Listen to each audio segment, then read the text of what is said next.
Você ama o Senhor? Você ama essa presença maravilhosa? Aleluia! Glória a Deus. Queridos, antes de você se sentar, eu tenho uma inclinação no meu espírito. Eu não costumo fazer isso no início do culto, mas eu quero chamar aqui pessoas que estão sentindo dores no pescoço e no braço. Venha rápido aqui. Dores no pescoço e no braço. Obrigado, Senhor. Obrigado, Senhor.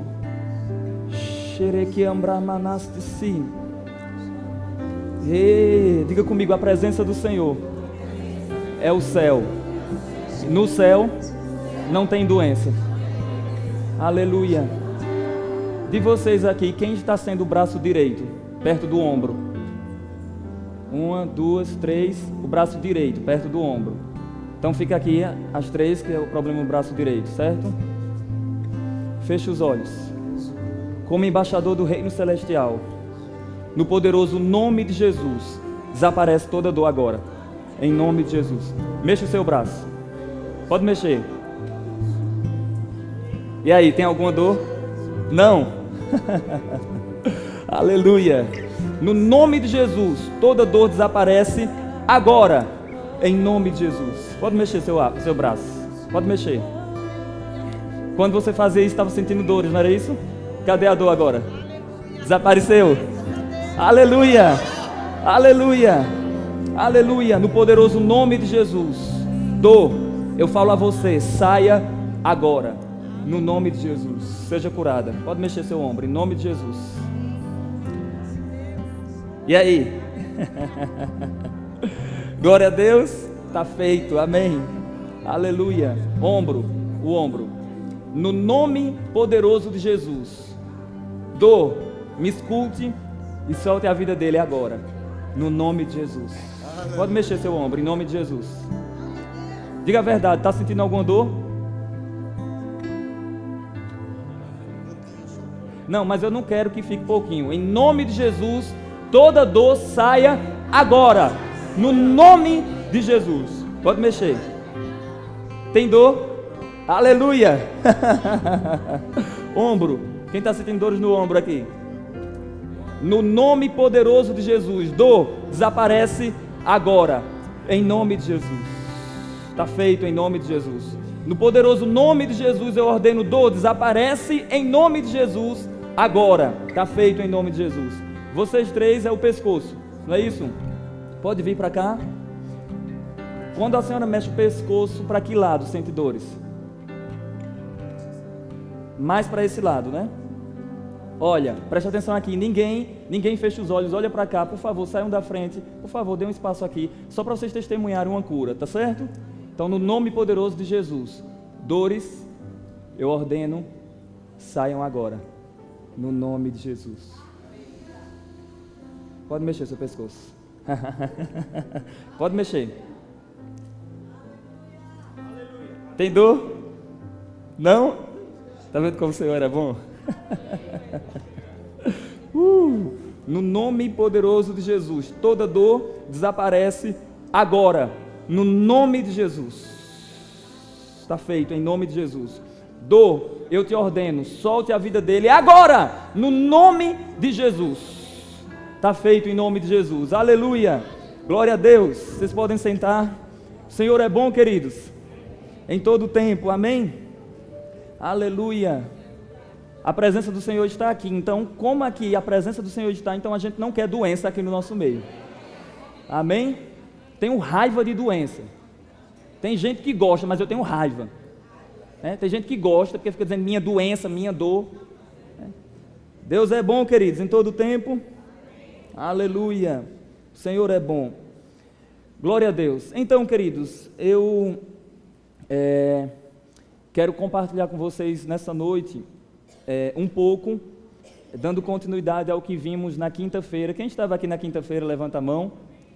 Quem não esteve aqui, procure depois escutar a ministração com o pessoal lá da mídia. Nós falamos sobre a condição dos mortos, o que acontece com todos os homens, crentes e ímpios, após a morte. o que acontecia com as pessoas no Antigo Testamento, o que acontece hoje no Novo Testamento, e se tem consciência ou se não tem, se está dormindo ou se está acordado, o espírito e a alma, se vai estar com o Senhor ou se vai ficar na sepultura. Nós aprendemos todas essas verdades, amém, queridos? E eu quero adiantar algo para vocês. O crente hoje, quando ele morre, ele já vai instantaneamente habitar com o Senhor. Paulo disse que isso era incomparavelmente melhor. Amém? Então nós temos uma esperança, glória a Deus. Se nós partirmos, nós iremos habitar com o Senhor. Agora, não faça a oração suicida.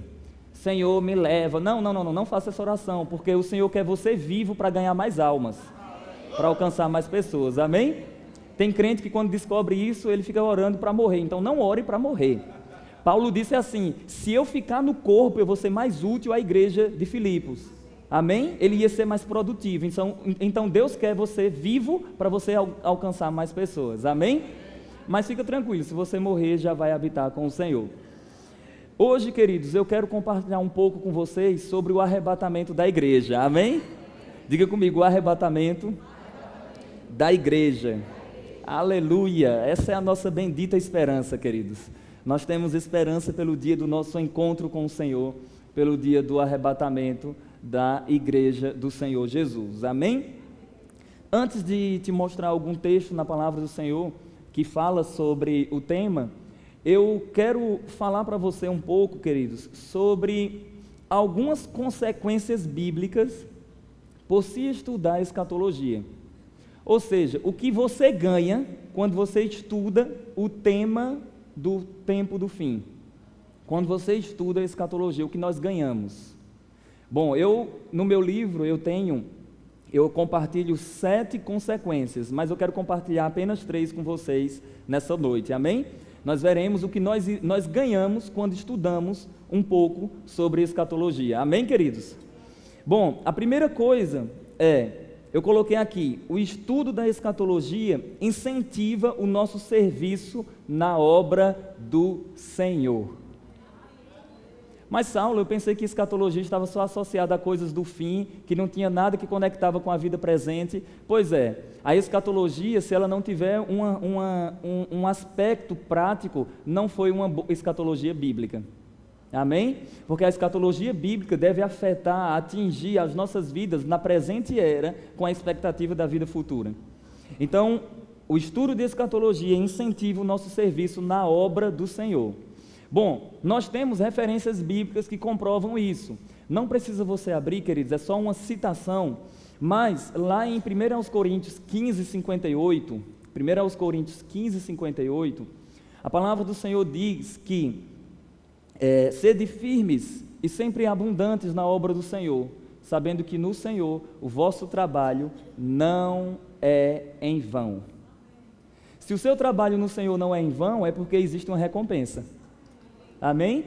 Aí você conecta 1 Coríntios 15, 58 com Apocalipse 22, verso 12.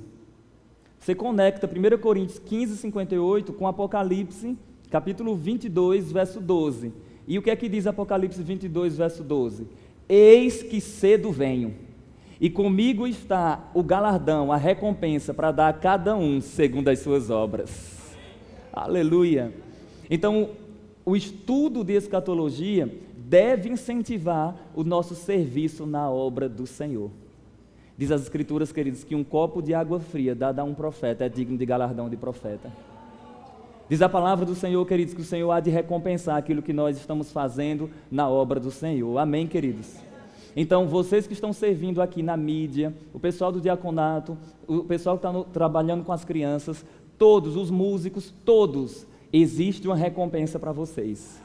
Existe uma recompensa para o pastor local, existe uma recompensa para aqueles que estão servindo com fidelidade na obra do Senhor, queridos. Amém? Então, a escatologia incentiva o nosso serviço na obra do Senhor. Segunda verdade, ou consequência que nós recebemos por se estudar a escatologia. A profecia, ela consola e transmite esperança para nós que somos filhos da luz. A profecia consola e transmite esperança para nós que somos filhos da luz. Sabe, queridos, existe algo que tem me incomodado muito quando eu tenho ouvido algumas pessoas falar sobre escatologia. Muitas pessoas, quando falam sobre escatologia, assustam o povo, mas segundo a Bíblia, deve trazer consolo e esperança. Deve transmitir esperança e não assustar o povo de Deus. Amém? Então esse assunto é para trazer esperança para as nossas vidas e não para nos atormentar. Paulo, escrevendo aos Tessalonicenses, no capítulo 4, no verso 18, ele diz: consolai-vos uns aos outros com essas palavras. Ele não diz atormentai-vos uns aos outros. Ele diz consolai-vos. Amém? Então a vida futura para nós serve de consolo, serve de esperança. Então a profecia transmite esperança para nós que somos filhos da luz. E o terceiro que eu quero citar aqui para você, a terceira consequência, é que o conteúdo escatológico nos equipa para darmos respostas aos zombadores. Sabia disso? Depois você pode conferir, 2 de Pedro, não precisa abrir, mas capítulo 3, do 1 ao 13, 2 de Pedro, capítulo 3, do 1 ao 13, Pedro vai usar a escatologia para dar resposta aos zombadores. E o que é que os zombadores fazem? Os zombadores na nossa universidade, no nosso trabalho, no nosso dia a dia, eles falam: cadê a esperança da vinda do Senhor?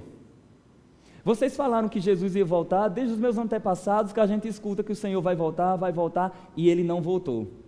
Os zombadores ainda usam outro argumento que usaram com Pedro também. Desde que os pais morreram, tudo está desde o início da fundação do mundo. Os zombadores usam argumentos bons, dizendo assim: cadê? Nada mudou. Cadê a promessa da vinda do Senhor que ia trazer destruição, ia criar um novo céu e uma nova terra? Cadê a promessa da vinda do Senhor? Os zombadores falam como se não houvesse um dia que o Senhor planejou para executar juízo. E Pedro usa a escatologia para responder os zombadores. Pedro usa 3 argumentos.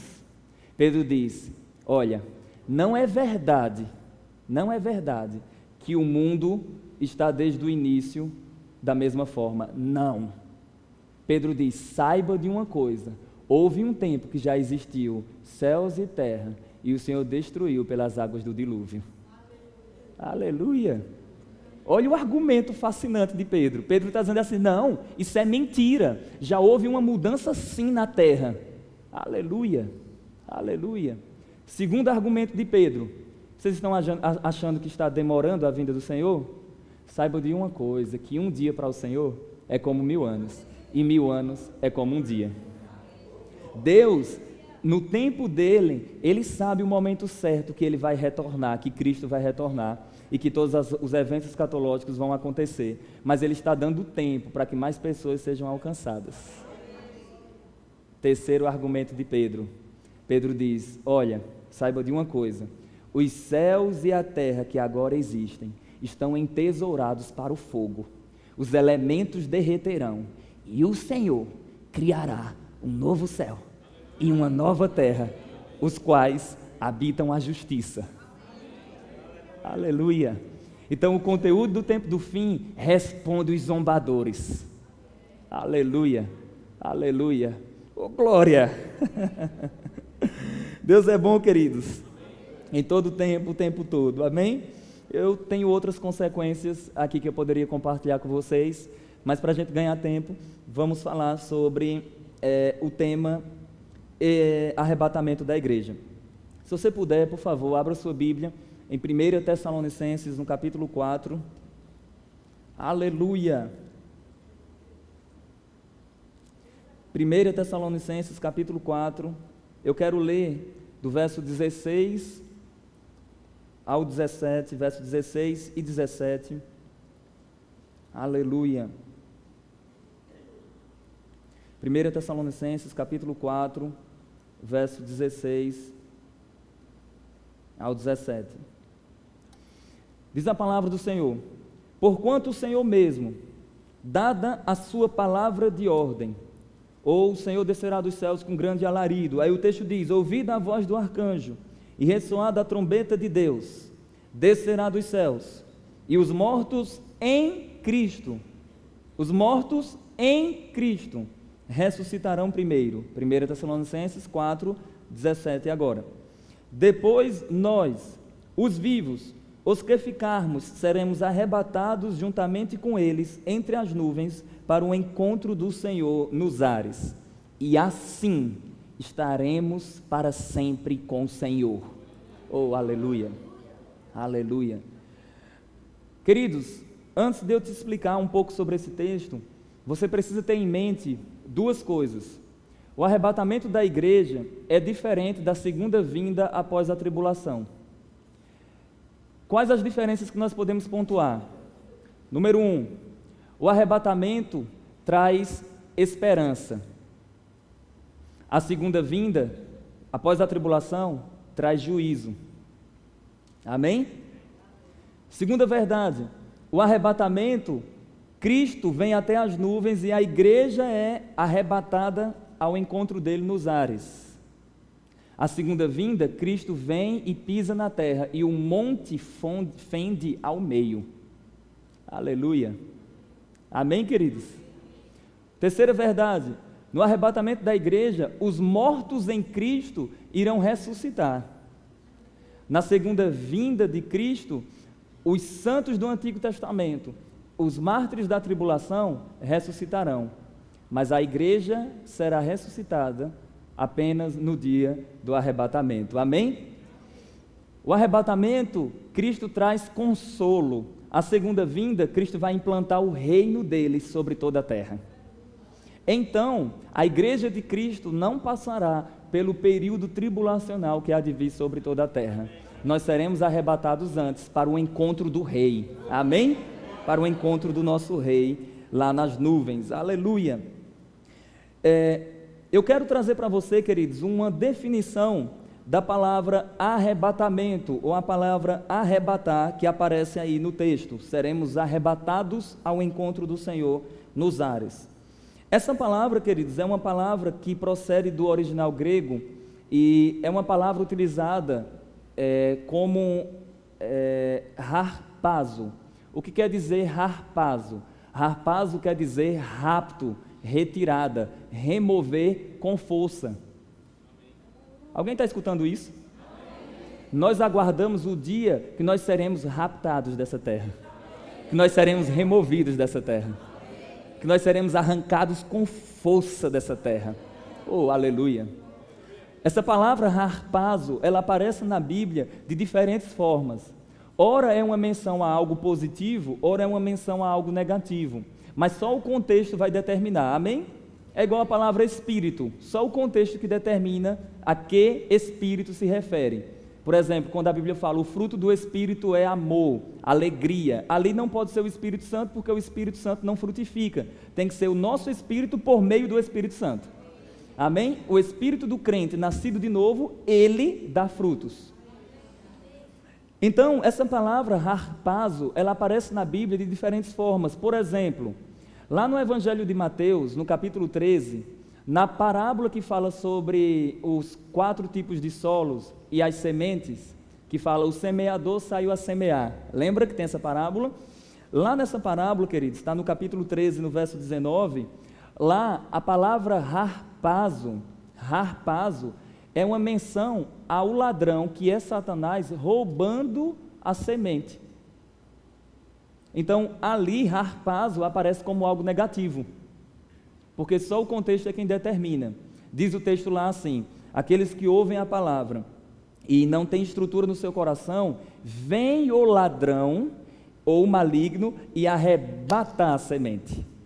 Então, ali o arrebatar é algo negativo. Mas existe também o arrebatar como algo positivo. Eu vou dar 2 exemplos para vocês. O primeiro nós já vimos aqui, que nós seremos arrebatados para o encontro do Senhor nos ares, amém? E o segundo, quem já leu aqui Atos dos Apóstolos capítulo 8? Alguém já leu? Quem já leu a história do evangelista Filipe? Lembrou agora? Filipe, quando ele desce o etíope às águas, diz a Bíblia que Filipe, ele é arrebatado, raptado, transferido de uma região para pregar a palavra em Azoto. Amém? Então a palavra harpazo aparece ali como algo bom. Filipe foi retirado para pregar a palavra em outra região. Amém? Então, por que eu estou falando isso para você? Porque quando nós estudamos essas verdades, essa palavra, ela é a palavra ideal para descrever Deus repetidamente tirando a sua igreja daqui da terra. Amém? Então, em breve, aleluia, em breve nós seremos raptados daqui. Nós sairemos daqui em um piscar de olhos para o encontro do Rei. Aleluia, aleluia. Eu não sei você, mas eu tenho expectativa por esse dia. Eu tenho muita expectativa pelo dia do meu encontro com o Rei. Aleluia. Eu quero ler para vocês um poema que eu fiz sobre isso. Eu fiz um poema e eu digo assim: estamos ante ao amanhecer de um encontro. Aleluia. Um encontro? Sim. Um encontro de amor e de esperança. O local eu sei. Com quem também sei. Mas quando? Não sei. Pode ser hoje. Por que não agora? Maranata, que venha o meu Rei. Nós temos um encontro marcado. O local, nas nuvens. Com quem? Com o Rei da Glória. Quando? Não sei. Pode ser hoje. Pode ser agora. Diga Maranata. Diga que venha o meu Rei. Aleluia. Aleluia. Lá em 1 de João, queridos, no capítulo 3, no verso 2, olha o que João faz. 1 João 3, verso 2. Ele conecta a vida presente com a vida futura. Olha isso, abra lá nesse texto. 1 João, capítulo 3, verso 2. Aleluia. Ele diz: amados, agora somos filhos de Deus. Isso é bom ou não? Olha, deixa eu só falar uma coisa para você. O seu currículo antes de ser filho de Deus. Seu currículo antes de ser filho de Deus. Seu currículo. O meu currículo antes de ser filho. Inimigos, pecadores, distantes de Deus, filhos das trevas. Aleluia. Ímpios, desobedientes.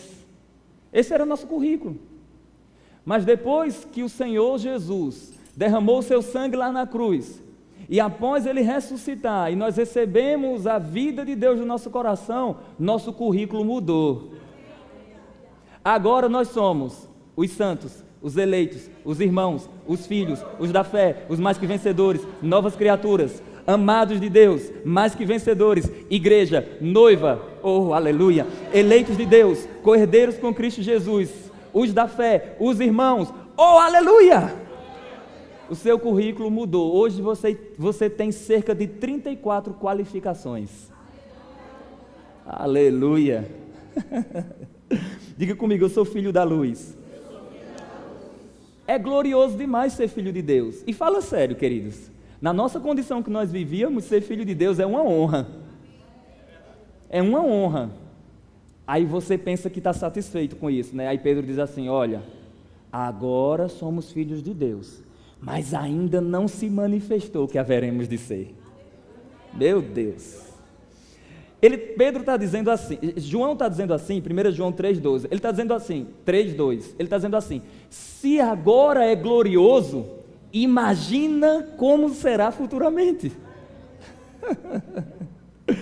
Amados, agora somos filhos de Deus, mas ainda não é manifestado o que havemos de ser. Mas sabemos que quando Ele se manifestar, seremos semelhantes a Ele, porque assim como Ele é, o veremos. Aleluia, aleluia. Agora é glorioso demais, mas isso não se compara ao que seremos. Isso não pode ser comparado àquilo que o Senhor tem para as nossas vidas. Oh, glória a Deus, aleluia, aleluia, aleluia. Volta lá para 1 Tessalonicenses, capítulo 4, aleluia, verso 16 e 17. E nesses dois versículos, com citação de outros, nós iremos dar continuidade à nossa compreensão. Aleluia. Queridos, se tem uma bendita esperança, que é o dia do nosso encontro com o Senhor, o dia que nós iremos contemplar a face do nosso Rei, se existe uma bendita esperança, nós temos que aprender o que vai acontecer no dia do arrebatamento. Eu ouvi já várias pessoas falando sobre o arrebatamento, mas poucas pessoas investiram tempo para esmiuçar o que vai acontecer no dia do arrebatamento. Eu investi 34 páginas só para falar sobre o que vai acontecer no dia do arrebatamento. E eu quero compartilhar algumas coisas com vocês, amém? Ô Saulo, se eu quiser mais, você vai se matricular no Rema e fazer a matéria escatologia. Amém? Você vai se... O que é o Rema? É uma escola que vai mudar a sua vida. Amém? Você vai ficar 2 anos estudando a palavra do Senhor. Aleluia! Então, 1 Tessalonicenses, capítulo 4, versos 16 e 17, diz a palavra do Senhor: porquanto o Senhor mesmo, dada a sua palavra de ordem, ouvida a voz do arcanjo e ressoada a trombeta de Deus, descerá dos céus, e os mortos em Cristo ressuscitarão primeiro. Ele continua: depois nós, os vivos, os que ficarmos, seremos arrebatados juntamente com eles entre as nuvens ao encontro do Senhor nos ares, e assim estaremos para sempre com o Senhor. O que é que eu quero pontuar aqui para vocês, queridos? Que eu quero transmitir. Número 1, que eu quero transmitir aqui para vocês: o que é que vai acontecer no dia do arrebatamento na terra? Amém? Nós veremos o que vai acontecer na terra e o que vai acontecer nos ares. O que vai acontecer na terra e o que vai acontecer nos ares. Aleluia. O que vai acontecer na terra, segundo a Bíblia, os mortos em Cristo ressuscitarão primeiro. Se alguém morreu crente, vai ressuscitar. Aleluia. Vai ressuscitar. Então, os mortos em Cristo ressuscitarão primeiro.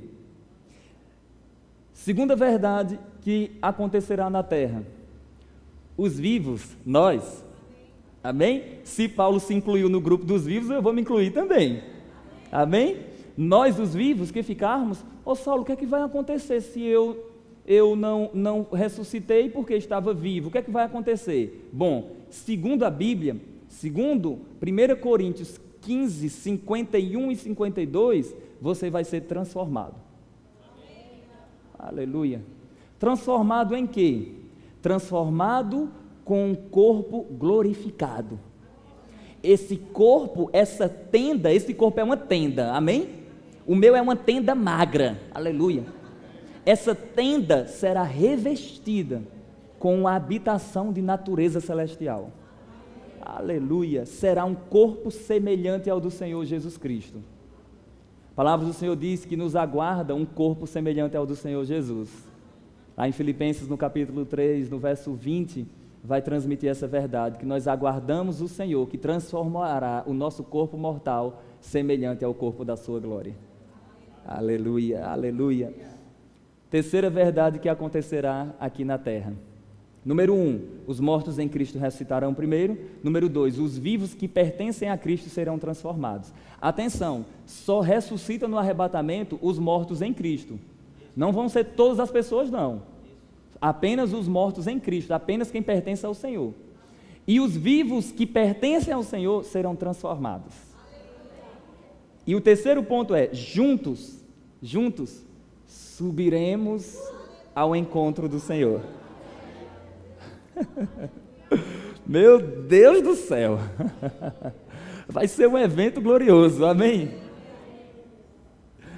O que acontecerá agora nos céus, Saulo? O que acontecerá nos céus? Na terra você já viu, mas o que acontecerá nos céus? O Senhor Jesus descerá dos céus até as nuvens. Oh, aleluia! Jesus desce até as nuvens. Aleluia. A palavra do Senhor diz que ele desce, o Senhor Jesus descerá dos céus. E nós encontramos 3 sinais sonoros. Número 1, uma voz de comando do Senhor. Número 2, um brado do arcanjo. Número 3, o ressoar da trombeta de Deus. 3 sinais sonoros. Meu Deus, meu Deus, meu Deus. Saulo, você pode descrever um pouco o que seria um brado de comando do Senhor, ou uma voz como alarido? Você pode descrever? Posso. Jesus falou certa vez que os que dormem no pó da terra, um dia, ouvirão a sua voz e ressuscitarão. É provável que o Senhor Jesus simplesmente dê um grande brado chamando você. Assim como ele fez com Lázaro. Lázaro, vem! No dia do arrebatamento haverá um brado do Senhor dizendo, talvez, venham! A voz do Senhor ressuscita mortos. A voz do Senhor é tão gloriosa, segura isso que eu vou te falar, a voz do Senhor Jesus é tão gloriosa que mesmo quando ele estava na cruz, diz a Bíblia que ele deu um grande brado. E sabe quais os efeitos desse grande brado? Um soldado lhe reconhece como filho de Deus, a terra treme, as sepulturas se abrem, o véu do templo rasgou-se de alto a baixo. Na morte, imagina o Cristo glorificado. Posso dar alguns detalhes sobre a voz dele? Sim ou não?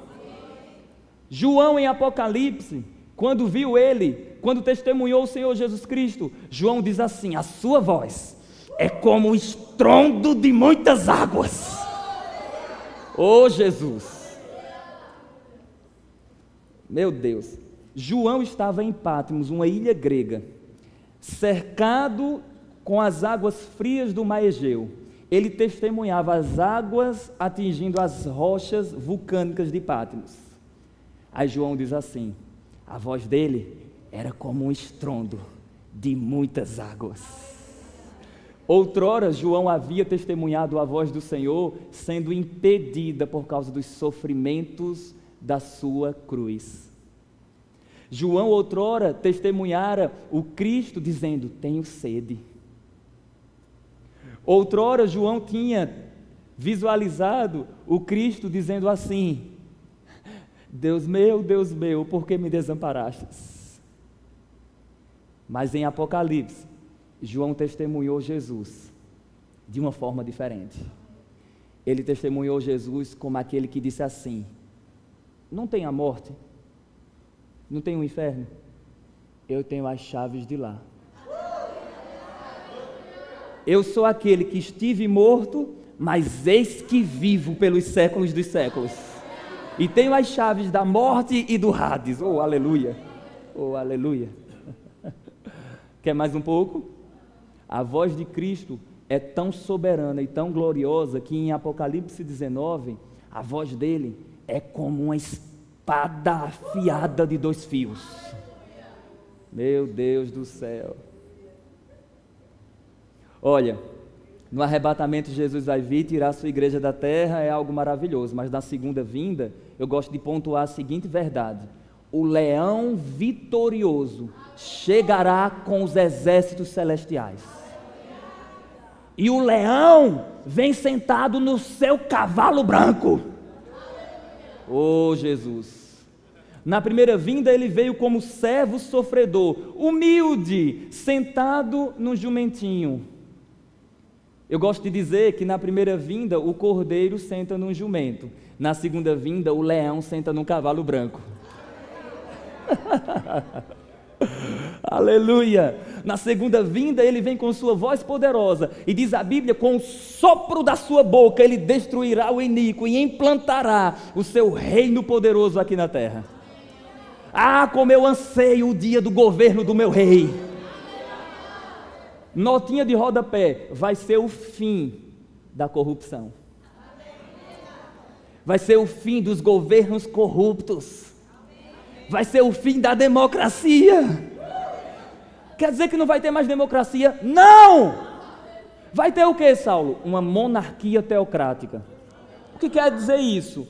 Um rei que é Deus, reinando sobre todos os povos. E um Deus que é rei, reinando sobre todos os povos. E nós? Seremos seus primeiros ministros.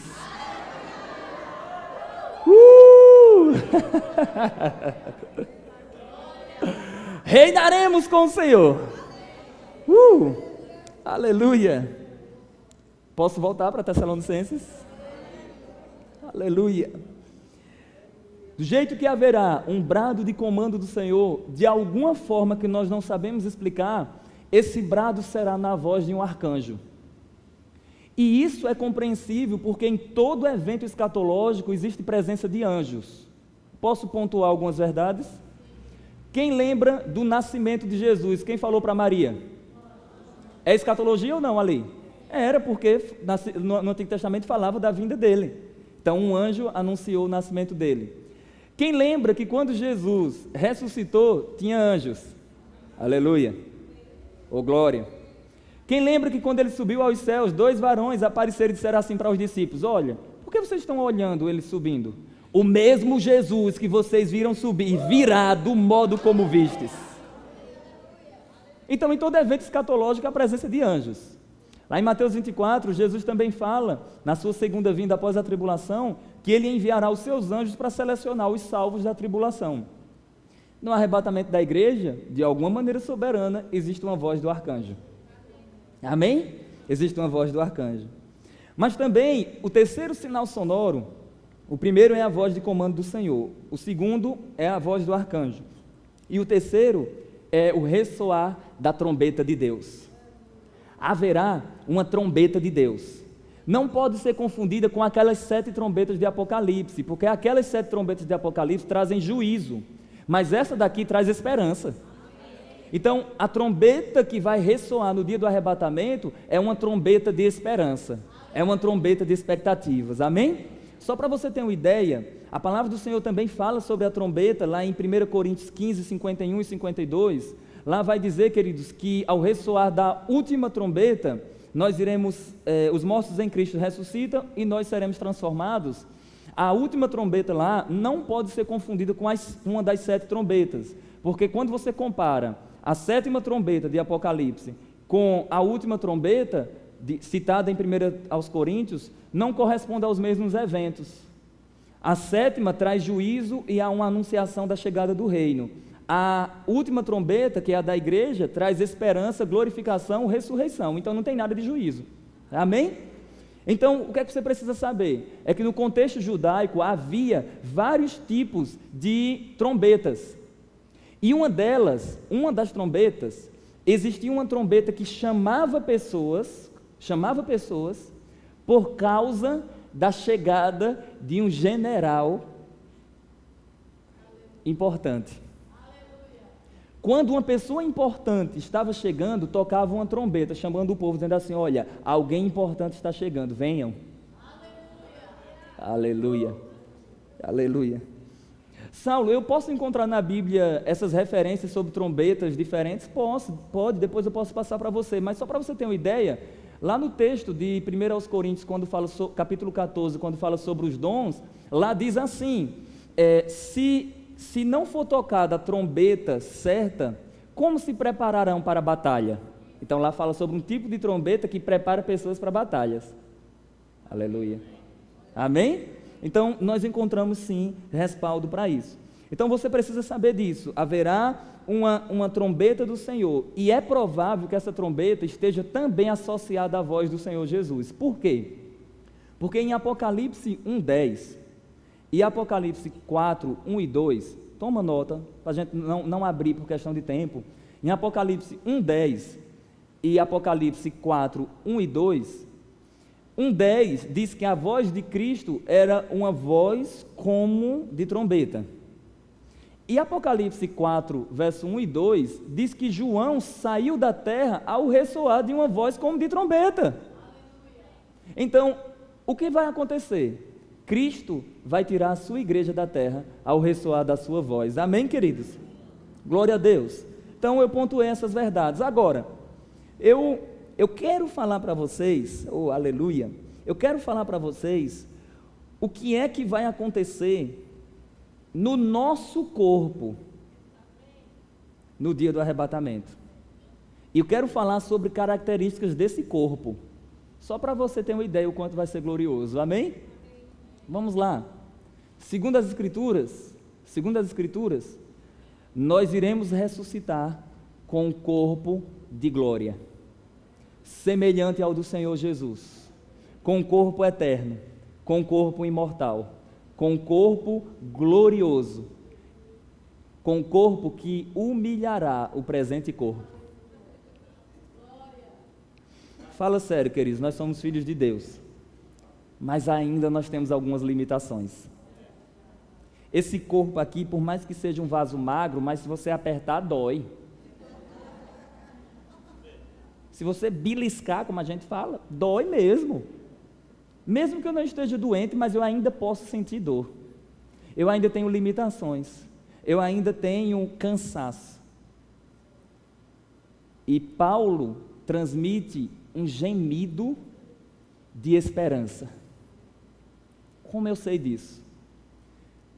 Juntando todos os textos que falam sobre essa verdade, em 2 Coríntios capítulo 5, do 1 ao 10, Paulo vai transmitir algumas verdades. Eu não vou abrir agora, mas Paulo vai transmitir algumas verdades. Uma delas é que Paulo diz assim: enquanto estamos nesse corpo, nós gememos. Nós gememos e suportamos angústia até agora. Ele diz, aguardando o dia que seremos revestidos da nossa habitação de natureza celestial. Aleluia. Esse corpo ainda pode pecar. Esse corpo ainda tem as suas limitações, mas nos aguarda um corpo semelhante ao do Senhor da glória. E eu quero falar para vocês algumas coisas sobre esse corpo, amém?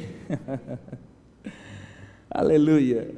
Quem lembra que Jesus, mesmo ressurreto, ele comeu pão, peixe e bebeu mel. Ele diz, porventura um espírito come e bebe como eu? Então Jesus está dizendo assim, minha ressurreição foi corpórea, não foi espiritual. Porque existem os liberais, que até hoje existem aí no meio do povo de Deus, que eu falo que são os infiltrados, em que eles estão pregando, dizendo que Jesus não ressuscitou corporeamente.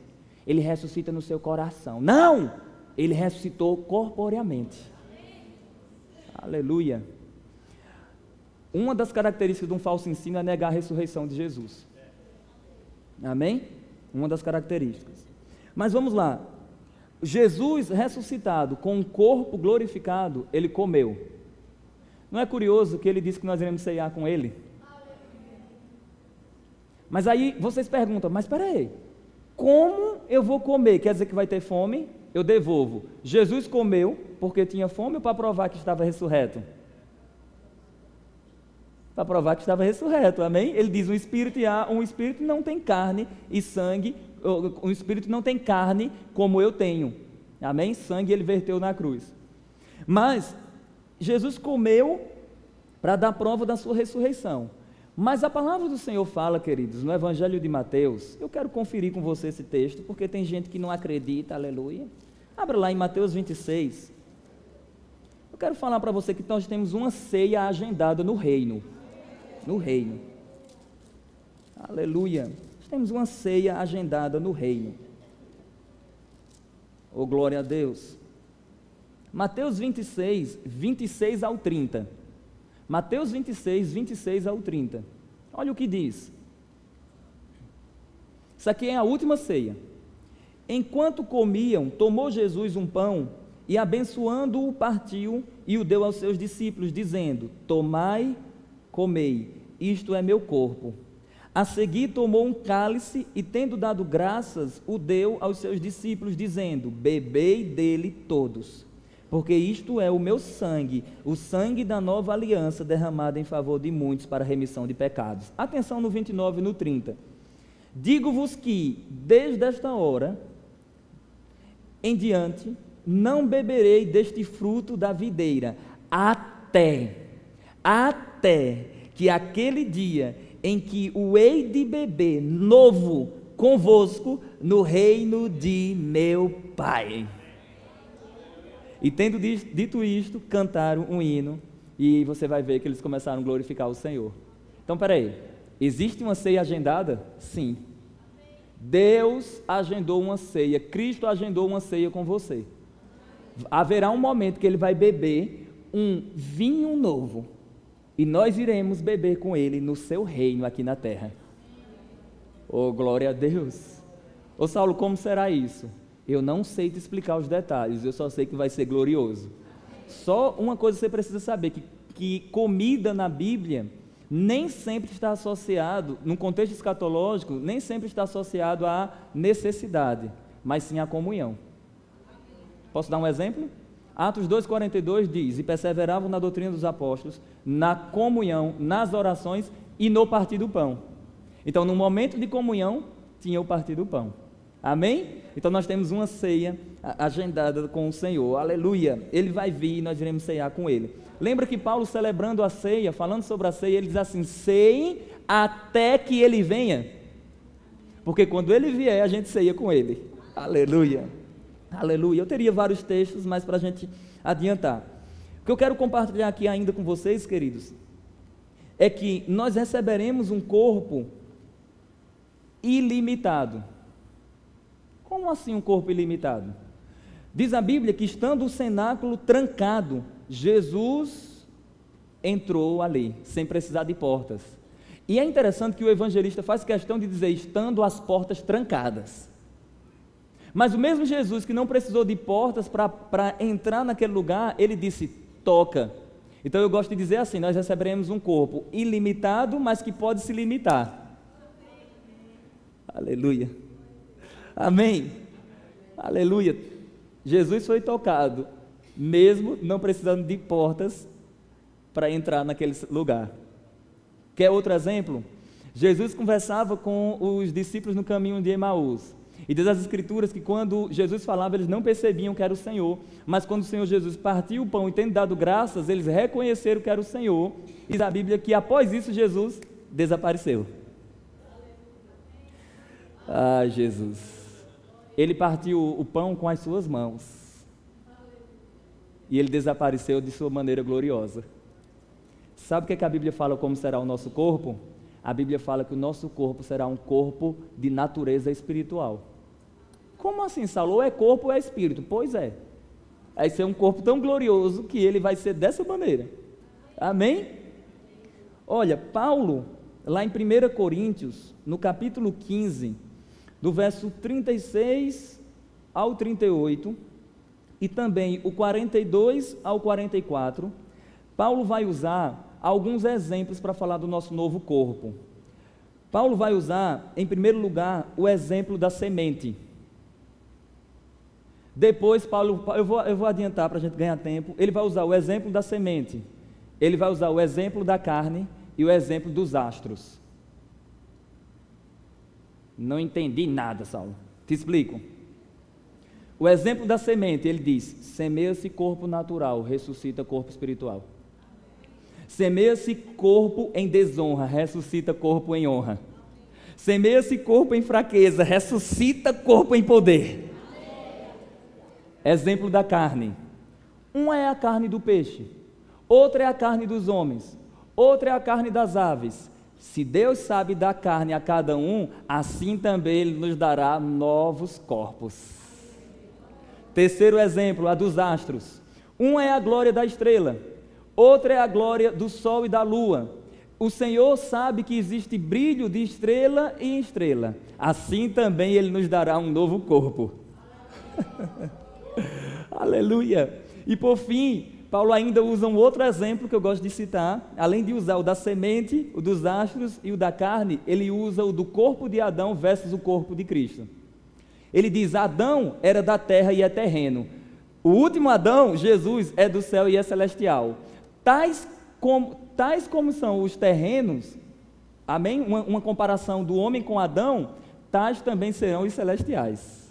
Então, assim como nós seguimos o padrão de Adão, nós seguiremos agora o padrão de Cristo. Você está entendendo isso? Diga comigo, Maranata. Diga, ora vem, Senhor Jesus. Aleluia. Para a gente adiantar, queridos, e eu fechar a minha ministração nessa noite, e eu quero que você fique com um gostinho, quero mais mesmo. Para eu fechar a minha ministração, eu quero ler um texto, o pessoal do louvor pode vir, aleluia. Eu quero ler um texto aqui que enche os meus olhos. É um texto que faz meu coração encher de alegria e de expectativa pelo retorno do Rei. Aleluia. Eu quero fazer um breve comentário sobre esse texto, que é Apocalipse 22, verso 17. Vocês podem dedilhar algo. Apocalipse 22, verso 17. Aleluia. Esse texto aqui enche o meu coração de expectativas, queridos. Aleluia. O Espírito e a noiva, ou algumas versões colocam esposa. O Espírito e a noiva dizem: vem.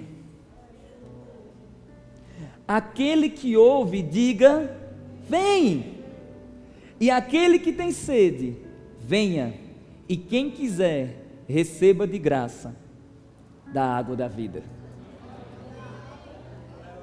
Qual é o meu comentário sobre isso? É que o Espírito Santo dentro de você é escatológico. O Espírito e a noiva dizem: vem. Então dentro de você existe uma expectativa e um clamor do próprio Espírito Santo por meio da igreja, dizendo para o rei: vem. Aleluia. E eu falo, queridos, que nós seguimos o coro do Espírito Santo, e nós falamos juntamente com ele, dizendo: vem, Senhor. E nós somos tão afetados e impactados com essa glória, que nós não queremos clamar sozinhos, e nós clamamos às outras pessoas, dizendo: venham clamar conosco. Quem tem sede, venha e beba de graça da água da vida. Quem disse que escatologia não envolve evangelização? Aqueles que foram afetados e alcançados pela gloriosa esperança, eles querem alcançar outros, para que outros também clamem pelo retorno do Rei. Eu vou finalizar minha ministração lendo um poema que eu fiz, e eu quero compartilhar com vocês, queridos. Diga comigo: Maranata. Diga: ora vem, Senhor Jesus. Aleluia. Sabe, queridos, que o entendimento da escatologia tira você do materialismo, liberta você de uma vida imoral. Aleluia. Estimula o seu serviço na obra do Senhor. Aleluia, aleluia. Eu fiz um poema chamado O Dia em que a Morte Vai Morrer. Esse é o nome do poema.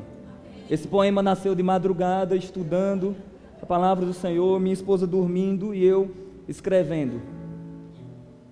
O dia em que a morte vai morrer. Eu digo no poema: morte, és muito louca. Como fizeste isso? Como podes assinar a sentença da tua morte? Tu pensavas mesmo que tinhas dado fim àquele que disse: minha vida ninguém a rouba de mim, eu a dou e a trago de volta. Como louca, caístes no encanto de matar. Morte, teu veneno te matará. De fato, zombarei de ti para sempre. Que ausência de inteligência foi essa? Façamos assim, revelar-te-ei algo que já deves saber: morrerás. Tenho que dar-te uma notícia: não há arrependimento para ti.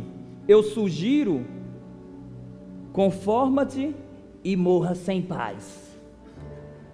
Na verdade, naquele dia que pensastes ter dado fim ao autor da vida, sim, naquele dia fostes condenada à pena de morte, e agora estás caminhando nos frios corredores da tua própria morte. Morte, estás aí? Vou contar-te uma história. Era uma vez alguém que pensava ser indestrutível, e por muitos anos matou e causou tristeza em grandes, pequenos, reis e autoridades. Vivia como se a eternidade lhe a definisse, e por muito tempo conheceu e matou muita gente preciosa, e outras nem tanto. Mas como não era eterna, começou a definhar com a morte de alguém que não ficou na morte. Que ironia! Quando imaginaria que seria sua própria vítima? Mas olha que loucura: com a morte do rei selastes a tua morte. Morte, é de ti mesmo que eu estou falando.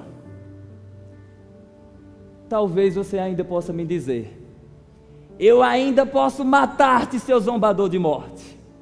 Responderei eu: é verdade, talvez possas me colocar para dormir, mas em pouco tempo eu acordarei e não dormirei mais, e zombarei de ti pelos séculos dos séculos.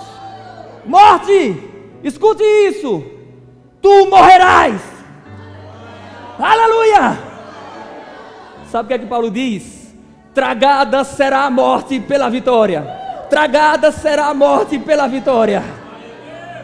A morte tem um destino: morrer morrendo, sem morrer eternamente. Não entendi, Saulo. Apocalipse diz que a morte será lançada no lago de fogo e enxofre, e sofrerá eternamente pelos séculos dos séculos. Escuta essa frase: a morte da morte não será a sua inexistência, mas sim a sua ineficiência em matar. A morte não mais nos matará. Eu quero que alguém diga comigo assim: morte, os teus dias estão contados. Oh Jesus, aleluia, Maranata, ora vem Senhor Jesus, ora vem Senhor Jesus. Obrigado, Senhor, nós te amamos. Você pode ficar de pé, vamos adorar o Senhor. Aleluia.